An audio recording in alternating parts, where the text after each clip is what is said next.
ശ്രീ ഗുരുഭ്യോ നമ. എല്ലാവർക്കും നമസ്കാരം. ഇന്ന് അച്ഛൻ്റെ ശ്രാദ്ധമായിരുന്നു. അമ്മയുടെ ശ്രാദ്ധ കൂട്ടാത്തത് കൊണ്ട് രണ്ടും കൂടെ ഒരുമിച്ച് ഇന്ന് ശ്രാദ്ധ കൂട്ടുകയുണ്ടായി. അച്ഛനമ്മ, നമുക്ക് മാതാപിതാക്കളെ അവർ നമ്മൾ എപ്പോഴും സ്മരിക്കാറുണ്ടാവും അല്ലേ? എപ്പോഴും നമുക്ക് ആ മാതാപിതാക്കളെക്കുറിച്ചുള്ള സ്മരണ ഉണ്ടാകും. അതുണ്ടാവണം. നമ്മൾ സ്നേഹിക്കുക, ആദരിക്കുക, അവരുള്ളപ്പോൾ അവരോട് സ്നേഹം കാണിക്കുക, സാധിക്കുക. ഇതൊക്കെ നമ്മളെ മുന്നോട്ടുള്ള യാത്രയ്ക്ക്, നമ്മളെ മുന്നോട്ട് നയിക്കുന്നതാണ് അത്തരം സ്നേഹവും ആദരവും ഒക്കെ നമ്മളിൽ ഉണ്ടാകുക എന്നുള്ളത്. നമുക്കിപ്പോഴത്തെ ഈ കാലഘട്ടത്തിൽ നമുക്കറിയാൻ സാധിക്കും, അതൊക്കെ കുറഞ്ഞു പോയിട്ടുണ്ടോ എന്ന് ഒന്ന് സംശയം തോന്നും അല്ലേ? നമ്മൾ ആദരിക്കുക, അച്ഛനമ്മമാരെ എല്ലാവരെയും സ്നേഹിക്കുക, ആദരിക്കുക. നമ്മളുടെ മനസ്സ് എത്രയും അവരോട് ആദരവുണ്ടാകുന്നു, അത്രയും നമ്മളെ മുന്നോട്ട് നയിച്ചുകൊണ്ടേയിരിക്കും. നമ്മുടെ ജീവിതയാത്രയെ എത്രയും ആദരിക്കുന്നു, ജീവിതം മുന്നോട്ട് നയിച്ചുകൊണ്ടേയിരിക്കും.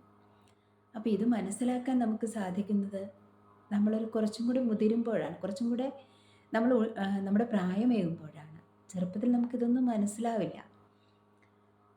എൻ്റെ അച്ഛനും അമ്മയും കുറിച്ച് പറയുകയാണെങ്കിൽ, ഞങ്ങൾ 5 കുട്ടികളായിരുന്നു. അപ്പോൾ നമ്മളെ പ്രത്യേകം ശ്രദ്ധിക്കാനോ നമുക്ക് പ്രത്യേകം പരിഗണന നൽകാനോ ഒന്നും അവർക്ക് സാധിക്കില്ല. സാമ്പത്തികമായും വളരെ താഴ്ന്ന നിലയിൽ. മാത്രമല്ല പല പല ബുദ്ധിമുട്ടുകൾ നമുക്ക് ആ സമയത്തൊക്കെ തരണം ചെയ്യേണ്ടതായിട്ട് വരും. എല്ലാവർക്കും ഉണ്ടായി. ഈ സമയത്ത് ഒരു കാലഘട്ടത്തിൻ്റെ പ്രത്യേകതയായിരിക്കാം. അപ്പോൾ നമ്മൾ അങ്ങനെയൊക്കെ പലതും സഹിച്ചിട്ടാണ് നമ്മളൊരു ജീവിതത്തിലേക്ക് നമ്മൾ ഓരോ പടിയും മുന്നോട്ട് പോകുന്നത്. എന്നാൽ അത്തരം കാര്യങ്ങളൊന്നും നമുക്ക് അപ്പോൾ എന്നെ സംബന്ധിച്ചോളം ബാധിക്കാറേ ഇല്ല. ഞാൻ എപ്പോഴും ഒരേ നിലയ്ക്കാണ്. വല്ലാണ്ട് ദുഃഖാവുക, വല്ലാണ്ട് സുഖാവുക, അങ്ങനൊരു എനിക്ക് തോന്നാറില്ല. എന്തുകൊണ്ടാണെന്നറിയില്ല. നമുക്ക് അമിതമായിട്ടുള്ള ആഗ്രഹങ്ങളില്ലാത്തത് കൊണ്ടായിരിക്കാം എന്ന് എനിക്കിപ്പോൾ തോന്നുന്നു. എല്ലാത്തിനും സന്തോഷമായിരുന്നു. എങ്ങനെയാണോ അങ്ങനെ. അതിലൊരു വേറെ ഒന്നും ചിന്തിക്കാൻ, അവരുടെ സ്നേഹം എനിക്കത് വളരെ ഞാൻ സന്തോഷമായിരുന്നു. അവരുടെ സ്നേഹത്തിലും അവരുടെ എല്ലാം എന്നെ സന്തോഷിക്കുന്നതായിരുന്നു. ഇപ്പോൾ നമ്മൾ കുറച്ചും കൂടെ മുന്നോട്ട് പോയി യോഗയിലൂടെ യോഗ അഭ്യസിക്കുന്നു. അതോടെ തിരിച്ചറിവിലേക്ക് നമ്മൾ തിരിച്ചറിവ് കൂടി സമന്വയിക്കുകയാണിപ്പോൾ. അപ്പോൾ നമ്മൾ ഒന്ന് നോക്കുമ്പോൾ, നിരീക്ഷിക്കുമ്പോൾ നമുക്കറിയാൻ സാധിക്കും, നമ്മളോട് അവരൊന്നും പറയാറില്ല. ഇപ്പോഴത്തെ കുട്ടികളോട് പറയുന്ന പോലെ ചില കുടുംബങ്ങളിൽ വ്യത്യാസമായിരിക്കാം. നമ്മളോടൊന്നും പഠിക്കുമെന്നോ അല്ലാണ്ട് ഇരുന്ന് ഇടയ്ക്ക് പറയൂ കേട്ടോ, പഠിച്ചോളൂ, അതിലേക്ക് പോകണ്ടേ, അല്ലാണ്ട് എപ്പോഴും പഠിച്ചോളൂ എന്ന് പറയാനോ, അല്ലെങ്കിൽ നമ്മളെ ഒരുപാട് അങ്ങനെ നീ നല്ല കുട്ടിയാണ്, അങ്ങനെ ഇങ്ങനെയുള്ള ഇപ്പോൾ പറയുന്ന പോലെ നമ്മളെ എൻകറേജ് ചെയ്യാനോ ഒന്നും അവർ ശ്രമിക്കാറില്ല. അത് ആ കാലഘട്ടത്തിൻ്റെ പ്രത്യേകതയാണ്. പക്ഷെ ആ ഒരു രീതിയാണ് ഇപ്പോൾ നിങ്ങളോട് ഞാൻ സംസാരിക്കാൻ എന്നെ സഹായിച്ചത്. അവർ പറയാതെ പറഞ്ഞ, അവർ നമ്മളെ നമ്മളെ പറയാതെ പറഞ്ഞ കുറേ കാര്യങ്ങൾ, അവരുടെ തന്നെ അവരെ അറിയുന്നുണ്ട്, അല്ലെങ്കിൽ അവരുടെ കുറേ സ്വഭാവങ്ങളും നമ്മളിലുണ്ടാകും. അപ്പോൾ അവരിൽ നമുക്ക് എപ്പോഴും പോസിറ്റീവേ കാണാൻ സാധിക്കൂ. അതന്നും അതെ, ഇന്ന് കുറച്ചും കൂടെ നമുക്ക് അവരോട് സ്നേഹവും ആദരവും തോന്നുകയാണ്. ഒന്നും പറഞ്ഞിട്ടില്ല, ഒന്നും അറിയാത്ത അച്ഛന് ബിസിനസ്സായിരുന്നു. അച്ഛന് കൂടുതൽ താല്പര്യം ബിസിനസ്സിനോടാണ്. അപ്പോൾ നമ്മൾ പലപ്പോഴും അച്ഛനെ സഹായിക്കേണ്ടതായി ആയിട്ട് വരും. അപ്പോൾ നമ്മൾ പഠിക്കുക, അങ്ങനെ കുറേ സമയം സഹായിക്കുന്ന സന്ദർഭങ്ങളൊക്കെ വരാറുണ്ട്. അതിലും വലിയൊരു ബുദ്ധിമുട്ട് എനിക്ക് അപ്പോൾ തോന്നാറില്ല. രണ്ടും കൂടെയൊക്കെ അങ്ങോട്ട് കൊണ്ടുപോയി, അത്രയേ ഉള്ളൂ. അമ്മയാണെങ്കിൽ വളരെ സാധുവാണ്. ഒന്നും പറഞ്ഞു തരാനോ ഒന്നും നമുക്കറിയില്ലാത്ത ഒരു അമ്മയായിരുന്നു.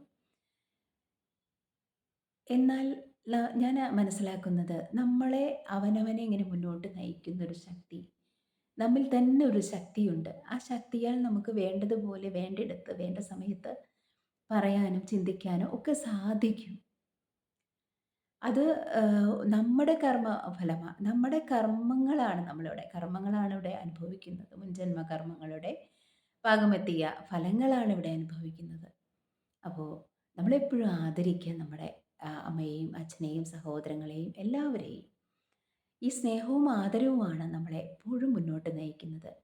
എല്ലാവരിലുമുള്ള നന്മകൾ കാണാൻ ശ്രമിക്കുക. കുറവിനെയല്ല കാണേണ്ടത് നമ്മൾ, നന്മയെ കാണുക. ആ രീതിയിൽ മുന്നോട്ട് പോകുമ്പോൾ നമുക്ക് സന്തോഷമായിരിക്കും എപ്പോഴും.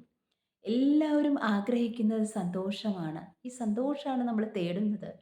പക്ഷേ നമുക്ക് പലപ്പോഴും എന്താണ് സംഭവിക്കുന്നത് എന്ന് നമുക്ക് ഇപ്പോഴത്തെ ഒരു സമൂഹത്തെ നോക്കിയാൽ അറിയുന്നില്ല.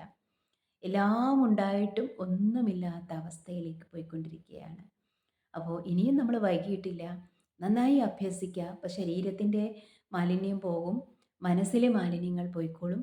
അങ്ങനെ നമ്മുടെ ഉള്ളിലുള്ള യഥാർത്ഥമായ ശക്തി, ഈശ്വരീയത പ്രകാശിക്കാൻ തുടങ്ങുന്നു. ആ ഈശ്വരീയതയാണ് ആനന്ദം. അതാണ് ആനന്ദം, സന്തോഷം. അപ്പോൾ അത് നമ്മൾ പ്രകാശിക്കുന്ന വഴി നമുക്ക് ശാശ്വതമായിട്ടുള്ള ആനന്ദത്തിലേക്കുള്ളൊരു വഴി തുറന്ന് വന്നുകൊണ്ടേയിരിക്കും. അപ്പോൾ നമുക്ക് താനേ നമ്മളെ എല്ലാത്തിൽ നിന്നും പോസിറ്റീവിനെ സ്വീകരിക്കാൻ തുടങ്ങും. അപ്പോൾ നമുക്ക് ഹാപ്പി ആയിട്ടിരിക്കുക എപ്പോഴും. എല്ലാവരോടും ഞാൻ കഴിഞ്ഞ 2 ആഴ്ച മുന്നേ വന്നിരുന്ന മാനസികമായിട്ട് വളരെ പ്രശ്നങ്ങളുള്ളവരായിരുന്നു അവർ. അവരോട് പറഞ്ഞ ഒരേ കാര്യം അമ്മായിയമ്മയെ അമ്മയെപ്പോലെ സ്നേഹിക്കൂ. നാത്തൂനെ സ്വന്തം അനിയത്തെ പോലെ സ്നേഹിക്കൂ. അപ്പോൾ അങ്ങനെ സ്നേഹവും സന്തോഷവും ഉണ്ടെങ്കിൽ തിരിച്ചിങ്ങോട്ട് വന്നില്ലെങ്കിൽ തന്നെ നമ്മളിൽ ആനന്ദം താനേ വന്നുകൊള്ളും. കാരണം ഒരു ശക്തിയാണ് നമ്മോടൊപ്പം ഉള്ളത്. ആ ശക്തി നമ്മളെ വേണ്ട രീതിയിൽ വേണ്ടിയിടത്ത് എത്തിച്ചിരിക്കും. നമ്മൾ നന്നാവുക. ഓക്കെ. അപ്പോൾ ഈ ഒരു കാര്യം നിങ്ങളുമായിട്ട് ഷെയർ ചെയ്യാനായിട്ടാണ് ഈ ഒരു വീഡിയോ ഞാൻ ഇതിലൂടെ ഉദ്ദേശിക്കുന്നത്. എല്ലാവർക്കും എല്ലാ നന്മകളും ഉണ്ടാകട്ടെ. എല്ലാം ഒന്നാണെന്ന് തിരിച്ചറിയാനും സാധിക്കട്ടെ. ലോകാ സമസ്ത സുഖിനോ ഭവന്തു.